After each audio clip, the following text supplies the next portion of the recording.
Hello, everybody. This is the Beef and the Deuce podcast, live. We're not live, we're live now, but you'll get it on YouTube. Check us out on X, Twitter. Just sort of a grab bag of things today. We're going to focus on college because obviously this is the first weekend of college. Let's start with, some point predictions for the OSU Akron game. I am going 49-0. I know. Zip it, baby, zip it. Oh my gosh. I know. That's aggressive. I know. Bob, our buddy Bob, 48-7. Okay. He asked me, was I not going to give Akron any love? And I said, what's love got to do with it? God, you're so corny. I know it. And you love it. So corny. Robert, our buddy Robert, this is trash.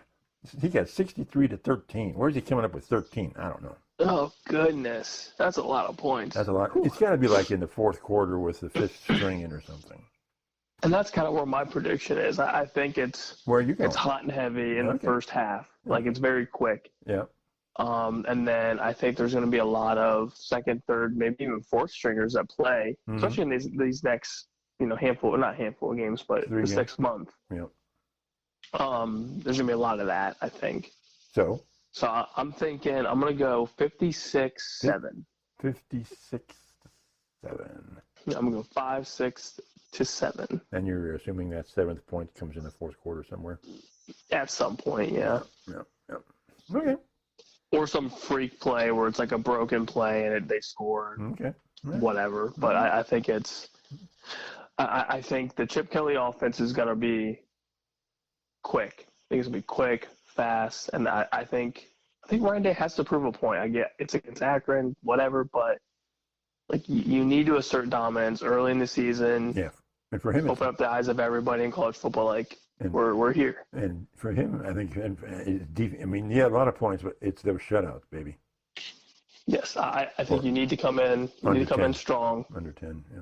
Yes, you need the defense needs to be good, especially early. There's going to be hiccups. It's week one for a reason. Everyone's going to have hiccups, but right. You need to assert dominance early, get the team kind of everyone's on board. Like this is it. Yep. Like it's championship or bust, regardless of what everybody says, and it starts with Akron. Yep. I have to admit that I shouldn't be too critical of Robert with his 63-13 because in our racing fantasy league, he is kicking my ever-loving butt. I mean, it's over. You're gonna start owing him cubes, big boy cubes. It's A&W root beer. Oh, I know. So good though. I know, but I'm have to price so him. Good. Yeah, gotta put him in the trunk early, let him roll around, get all, yeah. Yeah, get him all nice and shaken up so he opens it right in the face. Yeah, right, and it's gonna be an explosion of root beer. Love it. Hi, Robert, how you doing? Okay. He's just like, are you? Yeah, he's like, you guys suck and you know it. Yeah. Okay. Okay. I am saying my ACC winner for the conference is Miami. Okay. Not Clemson. I don't love it. Love it, but well, are you still going Clemson? Yeah, I think so. I think Florida State shocked a lot of people, which I'm not surprised at all. Yeah. And I think we even talked about it. Like if it's the typical Mr. DJ who's transferred to 15 different schools and just continues to be mediocre at best, like it's not going to do anything. I don't care if you go to Florida State or Oregon State or you stay at Clemson. Like you're still just not a good quarterback. Mm-hmm. And it showed. He was just insanely bad. And the team suffered tremendously. Yeah. And Georgia Tech played a hell of a football game. But Georgia Tech some love here. Yeah, Georgia Tech played a hell of a football game. Yeah. But, yeah, I never thought it was Florida State. I think Clemson's kind of a stretch, but it's still Clemson. Yep. So I at least for the ACC, unless, like you said, if Miami does make this leap, I think it's possible. I don't know, but I like the dark horse pick, of course, but it's just an interesting team. But all they have to do is win the ACC, like you said. I mean, if they blow through the ACC and Clemson struggles somehow throughout the season, it could be them for sure. Yep. I'm going Miami Hurricanes. Okay. I look at their schedule, and I'm curious. You got me real curious about this Miami. Well, they're starting off with Florida, who is trash. Florida sucks. Yeah. Florida is bad. Let's see. Let's see what we're working with here. And you just got me. Got my head spinning a little bit here. Yeah, that's what I do. Because they're top 20. I know that much. They're top 20 starting off into week 1. So you've got Florida A&M, Ball State, South Florida, Virginia Tech, Cali, Louisville, Florida State, Duke, Georgia Tech, Wake, Sarah. Ooh, yeah. Very doable, right? Yeah. Okay. I see you, Deucer. Yeah. I see you. There's method to this madness. Yeah. I mean, honestly, outside of the Florida game in the swamp, they really should run through most of these teams. Louisville could be interesting. Yeah. Florida State maybe, even though we already saw that. The Georgia Tech game could be interesting now too if they continue to play well. Yeah, Georgia Tech, yeah. That's interesting. Okay. I don't hate it as much as I thought I would. So all right, very that's good. fair. Yeah, I'm giving you some information you can use here. Yeah, I'll put that in my notebook. Yeah. Put it in bronze. Yeah, put it in my notebook, just light it up. Yeah. Now, Big 12, I am going, my favorite is still Utah. Rising, if he plays, he's a winner.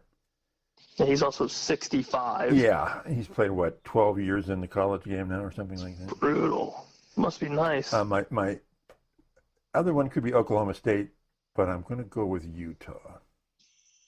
Yeah, that's a pretty consensus pick around. Yeah, I mean, when you look at the rest of the teams in that conference, after those two, it's getting thin. Yeah, and Utah's defense has been pretty solid for a while now. And Cam Rising is a good quarterback outside of him being in college football forever. Yeah, but when he's playing, he can get injured, but when he plays, he's a winner. Yeah, and overall, like offense-wise, they play pretty well, run the ball pretty well. Obviously, decent wideouts on both sides. And there's I don't see a ton of competition in the Big 12 for them. Yeah, there's not a lot to stretch them, I don't think. Yeah, I mean, maybe if Arizona makes a little bit of a run, that's a stretch. Yeah. Kansas State, maybe. Oklahoma State is interesting, though. Yeah, they're always a pretty good team. Yeah, but they got a tough little stretch, looks like, at the beginning of the season. Going from, they play Arkansas, it's an SEC school, so who knows? Right. And they play Utah, they play Kansas State back-to-back weeks. West Virginia, I love me some West Virginia. Yeah. That could be interesting. Be interesting. Yeah, the schedule is not easy, but be interesting this weekend with Penn State in West Virginia. Oh, I can't wait. This whole weekend of football has just got me so happy. West Virginia could beat them, although. Yeah. Oh, I absolutely could see the upset. I could see it for sure. If Penn State loses that game, it's going to be bad. Oh, it's going to be hell. Oh, they're going to be absolute hell. And you think I'm crazy initially, but the more you think about it, it could happen. Yeah. Oh, West Virginia's not the biggest underdog. It's at home. Yeah, it's at home. It's a great home environment. You have a senior-led quarterback, good old Garrett Green, who isn't afraid to throw the football. Right. So that's always good. And it's an air raid offense. Yeah, they got a good running game, though. Yeah. And Penn State, you never know. Never know with James Franklin. Yeah. But yeah, I would love to see a close game. I would like to see Penn State tested too. Let's see what you're truly made of. If all this talk about you being in the CFP. Do you think they're going to air it out with Penn State's quarterback. I mean, let him throw the ball downfield, big time. Yeah, because last year Drew Aller rarely threw the ball downfield. There was a lot of short to intermediate. Right.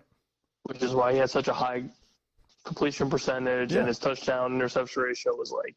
Yeah, it was good. I mean, it was an insane amount of touchdowns versus interceptions, which is great. At the end of the day, your job is to throw the ball to the open receiver, and that's great. And they lost 2 games again. Mm-hmm. So something's got to give. I do think they're going to run the ball efficiently. They do have a good running game. But yeah, they need to throw the ball downfield, spread the field, stretch it. Yeah. Yeah, do something different. Obviously, I don't know how long a 3-loss season is going to take Jim Franklin, but I can't see it taking them much longer. I don't think he makes the playoffs. So they're like, we need 3 losses. I don't think it's going to make it. I don't think it's going to make it. No, not for them. I think it's 10-2 is going to be the minimum. Yep, I think so too. Okay. 3 other interesting games, and you can think of some more. Notre Dame, Texas A&M. That's an interesting game. Texas A&M is favored by what? 2 points? Last I saw, it was 3. 3, but that's their home, so you always get 3, right? I mean. Yep, you always get the courtesy 3 at home. Yeah. Unless it's like a really, really like Oregon, the Buckeyes. Oregon's gonna be favored by like half a point at this rate. Right. So what's your take on that game? Well, Notre Dame's got to. Well, both teams do, but Notre Dame's going to make. They gotta run the ball well. Yeah. I think Notre Dame, to win the game, they need to run the ball well. And that I don't really know if last year's loss to the Buckeyes was their fault outside of like the last play, or I guess the second to last play. Mm-hmm. The jump ball, I guess Hail Mary throw from Kyle McCord. Mm-hmm. But I think the X factor for them is Riley Leonard. Like how good is he? Like, you got him in the transfer portal from Duke. How good is he going to be for this roster, for this program? Because you had Sam Hartman, who, in my opinion, was pretty solid, and then kind of not tanked towards the end, but just was kind of average. Mm-hmm. But how is this somewhat dual threat quarterback going to be? Is it going to work well with Freeman's coaching staff with this offensive game plan? And then for Texas A&M, does Will Rogers sling the rock? I think that's what it comes down to. Mm-hmm. Is he going to throw the ball efficiently? Is he going to throw the deep ball? Because I think at the end of the day, Notre Dame's defense is going to play well, I think. They've got a very good defense, yeah. Yeah, I think they're going to play well. But is Will Howard going to be able to beat that defense? Yeah. Is the rushing attack going to be able to beat that defense? Yeah, and they're going to College Station. It's wild. Yeah, I love Aggieland. Mm-hmm. I love that stadium. Mm-hmm. I don't know if it's still the previous history with Johnny Manziel and the football crazies down there, but it is a rocking stadium, and it's a night game. Yeah. So the atmosphere is going to be electric, and it's a top 25 matchup, top 20 matchup. Yep, and it's Texas football, baby. Oh yeah, it's going to be great. But I think, well, actually, I want to say A&M just because of the home field advantage. Mm. Yeah, okay, let's say Notre Dame. Well, Notre Dame doesn't have a tough schedule, though. I don't think they do. Not really. But they've got it. If they lose this one, they've only got one more to spare, I think. Would they keep them out at 9-3? I think so. Ooh, that's a good one. The thing is, are they going to? Would they put another? How many 10-2s are lurking around at that point? And do they want to put another Big Ten team in, or another SEC team in, or you know what I mean? It's getting a little yeah. Yeah. Oh, no, that's I just feel like that 3-loss is just tough. I would not want to be in that boat with 3 losses. No, not at all. I truly just would not would not want to do that. Right, but I guess at the end of the day, you're independent, so it's I don't like it. It gives me the icks. And I don't know why I kept saying Will Rogers, Connor Wingman, however you pronounce it, is A&M's QB. Okay. I don't know why I thought about Will Rogers, but he's that's Washington, I believe. So speaking of two teams that really don't want a first game loss, USC, LSU. This is really going to define either team's season right at the start, I think. Big time. I think big time. Either team loses, it's tough. It's an uphill struggle because of the conferences they're in, right? Mm-hmm. Yeah, absolutely. It's I'm gonna take USC. I think USC's gonna win this game. Really? Yeah, I think their defense is going to be better than people think it's going to be. Interesting. And their quarterback is a system quarterback. And I think he'll do very well in the system. Yeah, I think my only, if I remember correctly, I don't think LSU's defense was really that great last year. You have a ton of points. Yeah. They were just fortunate enough to have a Heisman-winning quarterback. Mm-hmm. Yeah. And an insane amount of talent everywhere. So that helps. But couldn't you say that about the USC with their quarterback? Yeah, I would say LSU's offense was a hell of a lot better overall than anything USC had. Having Brian Thomas and Malik Neighbors on either side of you as a quarterback, that's free range. That's like Joe Burrow with Jamar Chase and Justin Jefferson. Yeah. Obviously, those two are insane. Mm-hmm. But talent-wise, if you're Jane Daniels, you're not mad. Yeah. You can chuck it up and be like, okay, cool, we're good. So who are you taking on this one? I think I'm going to go USC. I'm going to go with you there. Okay, because I think the offense is slightly better. I think talent loss for LSU is very important here. Yeah, they lost a lot of good people. Yeah, and I get Caleb Williams isn't there anymore, but Lincoln Riley has a really good rap sheet of having good quarterbacks. Yes, he does. And that's probably gonna be my tiebreaker. Yeah, and it seemed like Caleb Williams on the read option would sometimes prefer himself. Mm-hmm. And why I think the new guy, I can't think of his name, he's probably going to be more likely to disperse it, rather than saying I'm the guy, I'm going to take it. So I think he'll be better at running the system than Williams was. I'm trying to think if it's Miller Moss or not, if that's the quarterback that they decided on. I think it is. Pretty sure it's Miller Moss.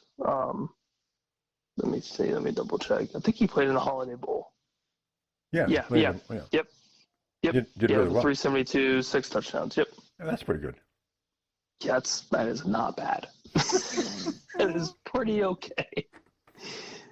But, you go down the list. They got some pretty solid talent.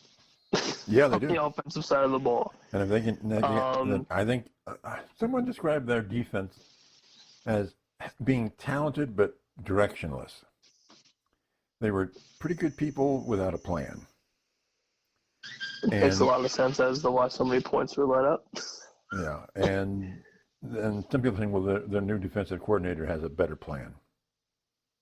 Let's hope so, because I don't know if it can get any worse. Yeah, that's true. To be honest. Yeah, some of those games were like just, as you call it, Swiss cheese. Oh, yeah. There's just holes everywhere. More holes than cheese. More holes than Swiss cheese? Yeah. I like it. Yeah. So, it's okay. It's worth going USC. Now, that's going to be good for them. And not good for LSU, but I don't think it's going to be as bad for LSU. USC's... No, they'll be fine. If they lose that game, they'll be fine. But USC can't... If they're going to crack... Yeah, it's almost detrimental for USC just because of how strong the Big Ten is going to be at the upper echelon. Yeah. The top of the Big Ten is... Okay, let's go... I don't think it's too close, but Georgia and Clemson. I think Georgia's going to roll over them. So my only question is, I don't know if we know how many suspensions have been given out to Georgia's program yet, if any are still going on. Okay. So that's kind of my big question. I think it's still the unknown. Okay. As of this morning, it was unknown. Okay. I haven't heard anybody talking about it. I think Georgia wins, but I don't think it's going to be the biggest blowout if their suspensions are still valid. Mm-hmm. Okay. I think Carson Beck's just better on the offensive side of the ball. Yeah. Than was it Klubenak? However he pronounces the quarterback's name for Clemson. Yeah. But I think Clemson's defense could surprise some people. You better hope. Yeah. But I think that's kind of the X factor for this game is Clemson's defense going to be able to stop Georgia's offense? Because we already believe, I'm assuming we both believe in Georgia's defensive abilities in the last 5 years. So they're pretty okay. Yeah, they're pretty good. But yeah, I think it's Clemson's defense versus the Georgia offense. Is Georgia just going to run it down their throat, or is Carson Beck just going to sling the rock? So that's it's kind of my big question. And who's going to be in their backfield? Is it Etienne? Is it big question mark? They could have 5 running backs just running down Clemson's throats for all we know. Yeah. So yeah. Be very interesting to see how that works out. Yeah. Yeah. Okay. Anybody else this opening weekend that's got your fancy? All right. Give me your Penn State West Virginia take. I like West Virginia close. Really? Okay. I like them by 3. I would say I would give them the 3 points. Because right now the spread is Penn State 7.5. Mm-hmm. Money line for West Virginia is 260. But like you said, it depends on how good Drew Aller plays. Is he going to come in and just light it up? Mm-hmm. I also hate the fact that this is a away game for week 1 for Penn State against a relatively decent week 1 opponent. Mm-hmm. It's not an Akron, it's not a Fordham or some FCS school. This is a Big 12 school. Yeah. That is known to put up some points. Mm-hmm. West Virginia's quarterback is a decent dark horse to possibly make a Heisman run. Really? Which is very interesting to me. Which is very interesting. Okay. Never heard of that. I don't believe it. Oh, okay. But all right. A dark horse is a dark horse. Yeah. So okay. But if somebody's mentioning it, maybe there is some faith and some belief in that offensive game plan. Okay. To somehow back up that claim. Okay. But yeah, it's an away game. It's at West Virginia, obviously, and West Virginia crowd gets a little rowdy. So that for a week 1 game, that helps. That helps a lot. Mm-hmm. And all it takes is just a little bit of momentum to have an upset happen, and we've already seen an upset in week 0. So who's to say that this can't be one? That would rock the Big Ten. I would love it. Give me the chaos. I love the chaos. I know. So here's a question that I was thinking. We'll stick with SEC and Big Ten. So Big Ten, the assumptions are OSU, Oregon, Penn State, Michigan, top 4-ish, right? Mm-hmm. Pretty much. Who's the disruptor? Who can go in and shake it up to the assumption? Break the assumption. Is it USC? Is it? I hate to say this, but is it Iowa? I think it's Iowa, just because of the schedule. I can't believe you were saying that. Yeah, I think it's Iowa solely on the schedule. Wow. Now, if you're going just a pure talent, possible little disruptor, if you're going talent-wise, I would say it's USC. Yeah. But obviously that doesn't matter when it comes to the record. Yeah. Your record is going to and you have going to mess it up. I believe you're on the record of saying Iowa 11-1. Yeah. solely because of that schedule. It is cake. It's very easy. It's the same thing with Rutgers. Rutgers' schedule is super easy. Yeah. I was thinking of Rutgers, but I think the biggest disruptor factor is Iowa. Yeah, I think Iowa's got the talent to uphold that possible record. Yeah. And they have a solid defense. Yeah.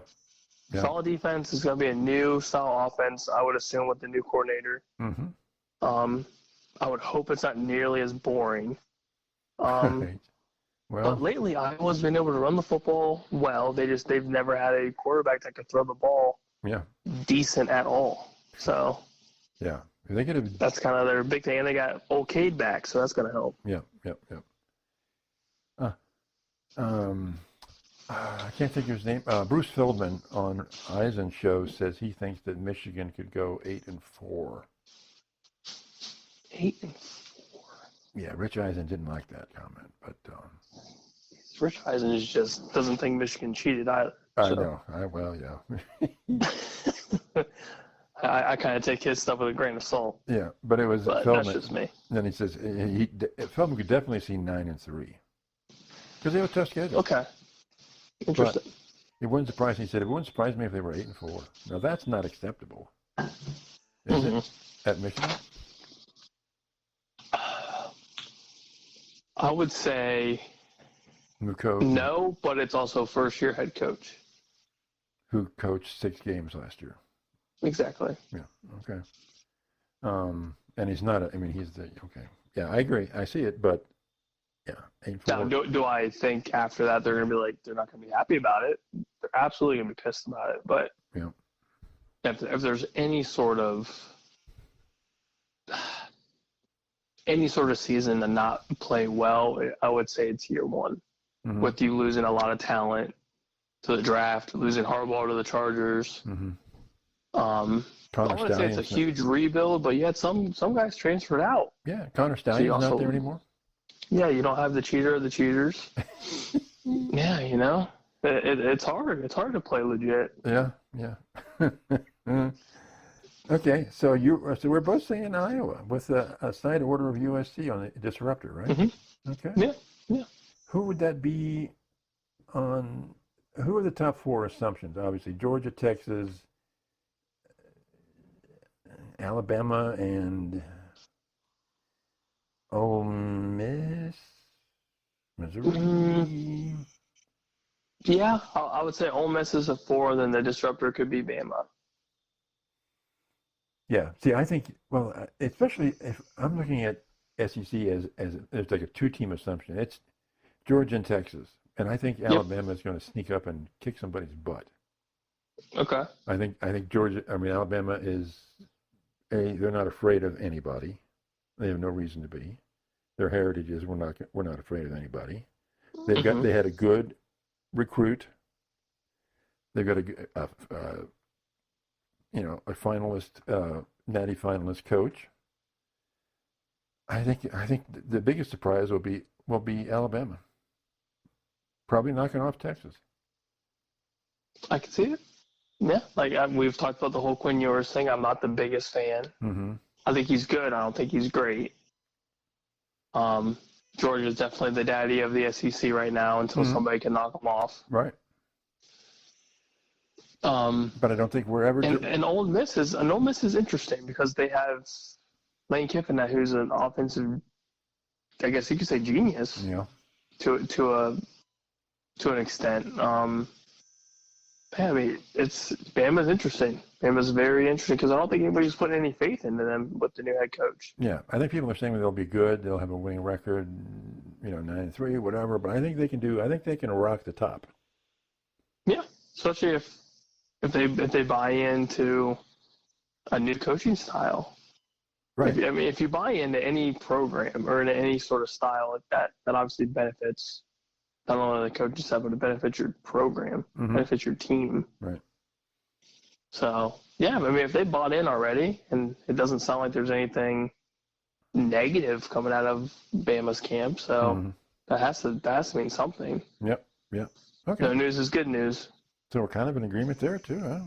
Yeah, this is scary. I got to think about this. Anyway, so let's, I know how much you love my trivia questions.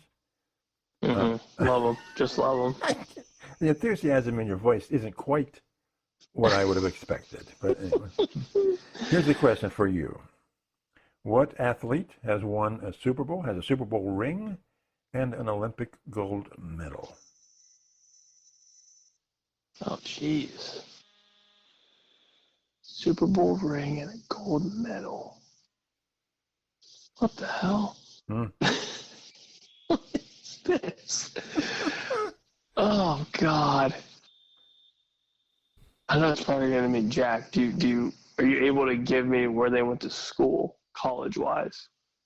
I don't know where they went to school, college-wise. Okay. Oh, God. Is it old or relatively new player? You would say it's old. Oh, I would say it's my early era. It's my early era. God, yeah, I couldn't even tell you where to start. Well, no idea. You could start with the Dallas Cowboys. It's Bob Hayes. Okay. Interesting. Super Bowl and the what? Yeah, it was 100-meter dash. He was a gold medalist and with Dallas Cowboys. Well, my guy.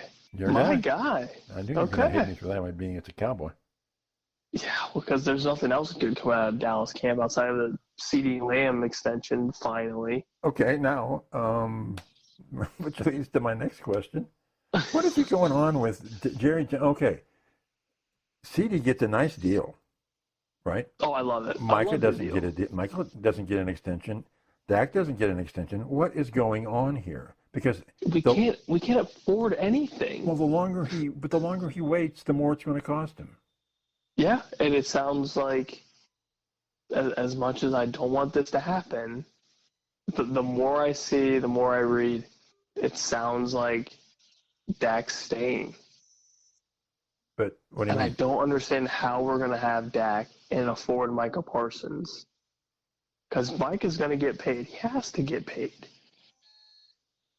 He's a top 5 defensive player in the league. Yeah, well, you think so. But he's insanely versatile. Jerry said he's not even focused on that. He's focused on the game, the starting game. He's not even worried about it. Jerry just needs to shut the hell up. I'm so tired of him. He's the owner. He's the general manager. I am so over everything that is Jerry Jones. But you're in Dallas. Like this whole, yeah, I get it. I could be a fan of the team. I can hate the owner as much as I want. Believe me, I'm a Cleveland fan. Yeah. I know the feeling.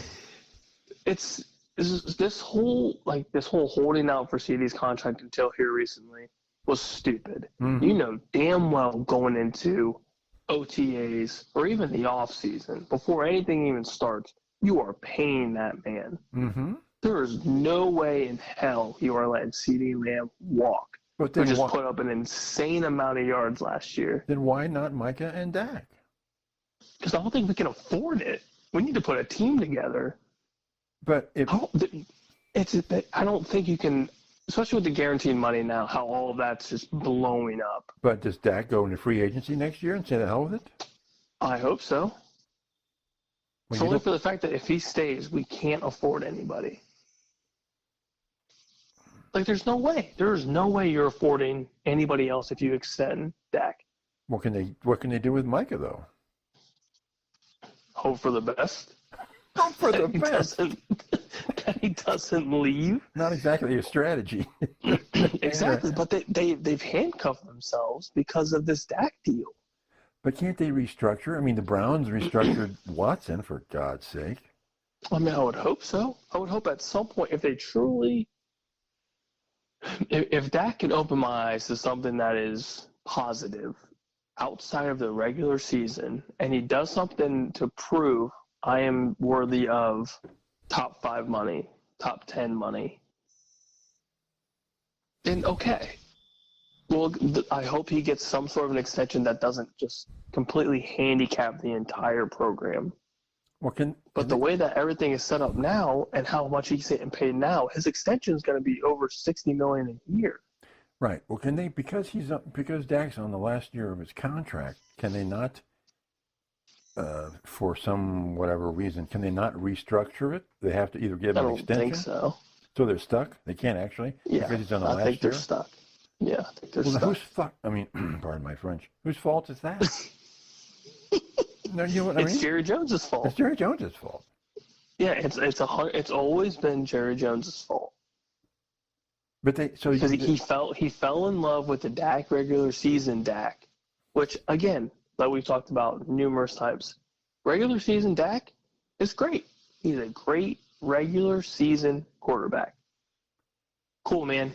But what do you do come January? You cannot blame that last playoff game on Dak. The defense was. Oh no, the defense is absolute ass. Yeah. That game was terrible for the entire defense, and it was an embarrassment to Dan Quinn. Yeah.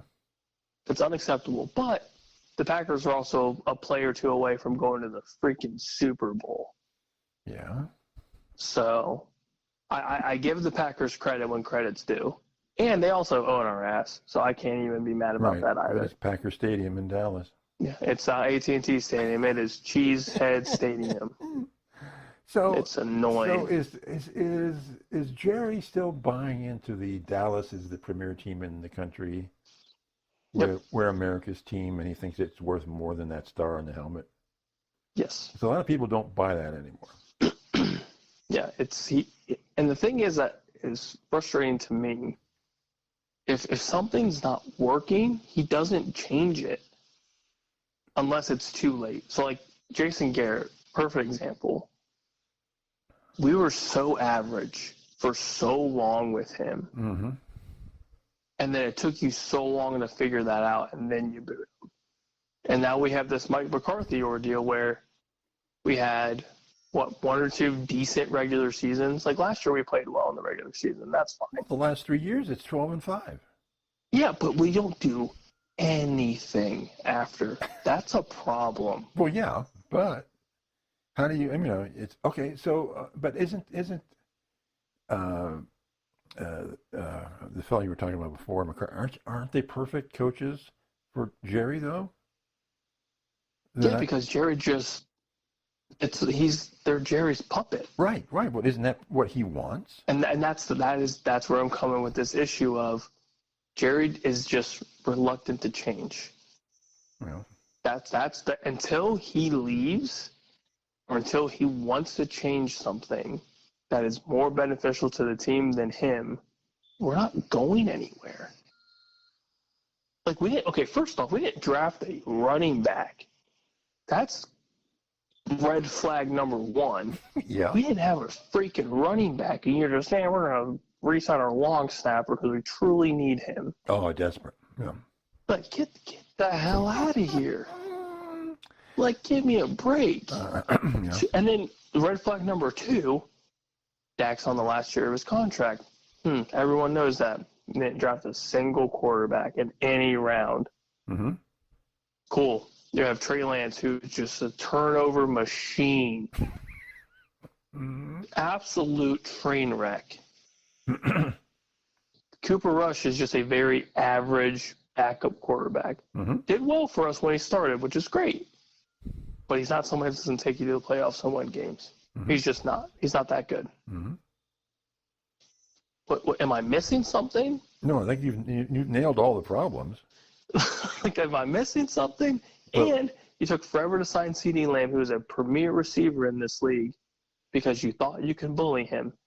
Guess what, Jerry? This guy can go wherever the hell he wants and get mad money and say, we'll see ya. So can Dak and so can Micah, right? Yeah. Oh, God, yeah. If there's not one team that doesn't just hop on the fact that Micah Parsons is a free agent, you're an idiot. Mm-hmm. You're just stupid. Mm-hmm. And the thing is, somebody will bite on Dak's some sort of new contract if he is a free agent. Somebody will always bite. Maybe the Browns. Who knows? Your Browns get a lot. But it's just stupid things that Jerry does that doesn't make sense in the long run. He only cares about the now. Right. Yeah, but you paid Dak a stupid amount of money that is just going to handcuff you for 4 years. Mm-hmm. And if there is an additional extension, he's not going to extend for the same amount of money. He'd be stupid. His agent would be fired. Mm-hmm. So that just ruins everything for the next extension, even if he did play well. even if Dak is a top 3 quarterback and you gave him this $60-something million extension per year, it still handcuffs you. You are still screwed to sign anybody else that is a premier talent, i.e. Micah Parsons is next up. How the hell are we going to afford that? I don't know. Look what the Bosa's got paid for their extensions. Look at what some of these corners are getting paid. Mm-hmm. You're telling me this Swiss Army knife on your defense is going to want basic money? No, he's going to want more money than the Bosa's. Mm-hmm. He's going to want way more money than T.J. Watt. Yeah, and he'll get it. And it's rightfully deserved. How the hell are you going to afford it? Now, Thanks, Jerry. Do you think is the cap going to go up next year? Is Jerry banking on the cap going up, or? I don't know. I would at this rate, it's going to have to, because these contracts are just insane. Right. And also the NFL is making a ton of money, so I'm sure all of that kind of goes into whatever expanded salary cap. But yeah, Jerry's not helping himself, and at the end of the day, he'll complain about how this team needs to make it far or whatever. You're not making anything better. Mm-hmm. If anything, you're handicapping your entire team. Okay. Because you suck. It's not the 90s. Yeah. Oh, yeah. It's not the 90s anymore, my guy. Yeah. Like, something's got to change. Yeah. Harsh reality from a random guy in Columbus, Ohio. I just can't figure out what the strategy is. There's just nothing. There's no rhyme or reason. Mm-hmm. That's the other big problem. I mean, is he playing chicken? I don't know. Yeah, I mean, he makes it seem like Dallas is the premier spot to be. Right. He makes it think like he's in charge. He's got all the cards. No. He doesn't. You know who has all the cards? The Kansas City Chiefs. They can do whatever they want because they are on the verge of a dynasty, if not already a dynasty. Mm-hmm. They can do whatever the hell they want. Yep. San Francisco can kind of sort of do whatever the hell they want. They just played in the Super Bowl. Yep. Philly, you can argue, can do kind of whatever they want within reason. Yeah. They won a Super Bowl here recently. Yeah. And they've also played in another one and almost won. Yeah. Yeah. Jerry has no room for any sort of anything. Yeah. Just do your damn job, sit in your press box, and shut the hell up. Do your job. Okay. All right. On that note, let's end it with one simple question. One simple question. And on the world of OSU football players, there's one player that stands out above the rest. He's on top of the mountain, and his name is Archie Griffin. Who's right below him? Who's number 2? Hopalong Cassidy? Troy Smith? Orlando Pace? I feel like Orlando Pace has to be. He's a Hall of Famer. Yeah. Troy Smith has a Heisman, so there's no reason to discredit that. Eddie George? Eddie George, definitely. No Heisman. Yeah, no Heisman, but no you think of OSU football. Yeah. Eddie George is one of the first couple of names that comes up. Yep. In my opinion, at least. Mm-hmm. God, there's so many. Mm-hmm. That's the problem with this question, that there's so many. There's a bunch of number 2s. Yeah, there's a lot. Like I feel like there's Archie, and then just below him is probably Orlando Pace or Eddie George. Yeah. And then Troy Smith has to be somewhere in that third tier. Has to be. And I know young, but Hopalong Cassidy's got to be in there. Yeah, and then you have all the guys that I would never remember. Right. Way before my time. Right. And then, like you said before, when we were talking, do you involve coaches? Because if you involve coaches, then that is a whole nother headache. Yeah, let's not go down that road, but yeah. But, yeah, and then there's a bunch of players from, my generation, previous players here recently that you can argue. Like, Ezekiel Elliott, one of the best running backs to run through this program. Yep. You could argue J.K. Dobbins for his time here. Yep. Was very impressive. Yep. I mean, the list goes on and on. I know it's not much because it was one season, but like Maurice Claret's freshman year was absolutely insane. National championship. In the national championship. I mean, gosh, Dwayne Haskins had 1 year of just absolute greatness. Mm-hmm.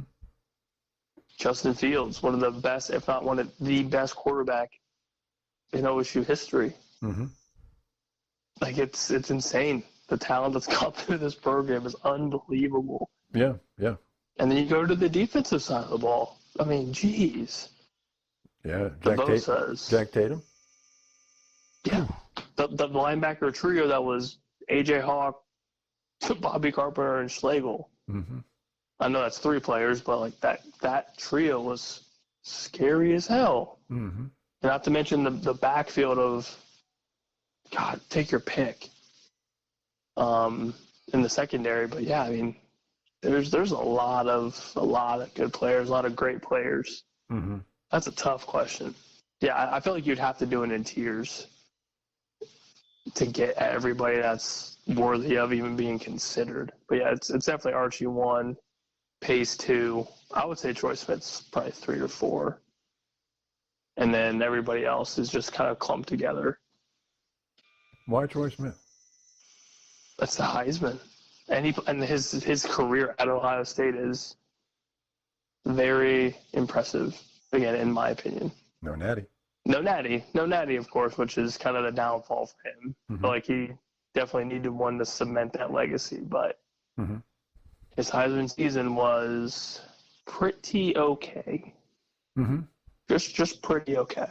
But yeah, again, I mean, I feel like. But we're talking the pantheon of OSU football. We're not talking about this was a great year. We're talking about how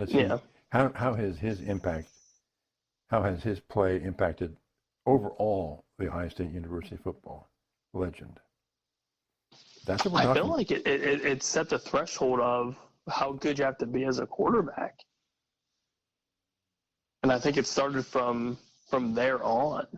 So like you had Creighton Kretzel, game managing quarterback, obviously national champion, but Rex Kern, national championship, undefeated season. Yeah. I know, he was way before your time. Yeah. But he was great. I feel like post Troy Smith, like those quarterbacks had to be at that threshold and possibly better if that's possible. And I feel like if you weren't that good, or even mediocre to that standard, you just got destroyed. Like, just absolutely destroyed. Well, where do you put J.T. Barrett in there? Oh, he has to be up there. He has to be up. I mean, obviously no Heisman, but yes, his time here was impressive. Very impressive. Yeah. Total touchdowns. Yeah. I think he still holds the record. Yeah, the greatest. I don't know if that. He's the greatest shuttle passer in the OSU history. Yeah, and then the list goes on with Terrell Pryor, his time here. Right. Great. Mm-hmm. And then obviously, of course, CJ, Dwayne, Fields, hopefully Will Howard for 1 year. I know it's 1, but hopefully the dual threat ability is huge. See, the portal just changes everything. Yeah. I don't know. You might not get a bunch of 2-year starters even anymore. You might just get one and done. Yeah. Which is sad, but who knows? Yeah. I mean, we've also had the greatest third-string quarterback in college football history, so that always helps too. Who's that? Cardale Jones, 12 gauge, my guy. 12 gauge, yeah. Can't forget about him. Dude's a legend. Yeah. But yeah, I feel like Troy Smith's Heisman season set the standard of like, this is what we need, this is what we expect. Now, obviously, you're not going to get a Heisman winner every single year at quarterback, but that is the, I guess, for lack of a better term, the standard. Like, this is how good you need to be. And they recruited the best quarterbacks, obviously. But obviously that also panned into the national championships year in and year out. But